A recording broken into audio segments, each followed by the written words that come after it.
መንገድ ሂዱ። በገባችሁ ጊዜ ሰው ያልተቀመጠበት የአህያ ውርንጭላ ታስሮ ታገኛላችሁ። ፍቱና አምጡልኝ አላቸው። ምን ታደርጋላችሁ የሚላችሁ ቢኖር ጌታው ይሸዋል በሉትና ያን ጊዜውኑ ወደዚህ ወስዷችኋል። ሄደውም በመንገድ አጠገብ ክብር ላይ የታሰረውን አገኙና ፈቱት። ከዚያ ቆመው የነበሩትም ምን ታደርጋላችሁ ውርንጫውን የምትፈቱት አሏቸው። ጌታ ኢየሱስ እንዳዘዛቸው ነገሯቸውና ተዋቸው።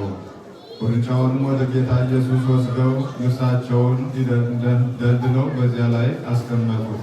ከዛ ቅጠልን ዘንጥፈው በመንገድ ላይ የቆጠቆጡ ብዙዎች ናቸው።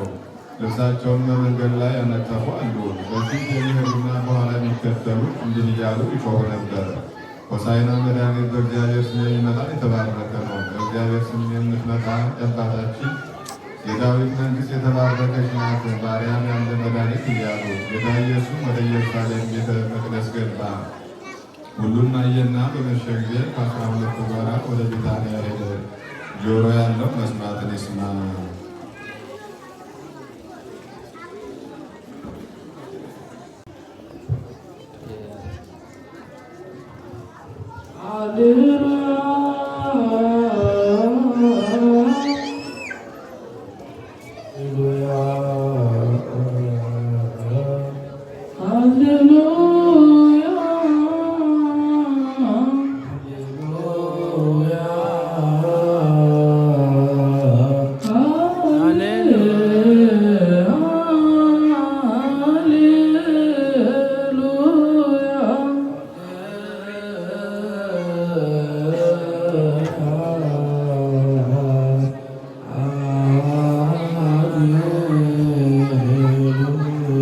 Hallelujah.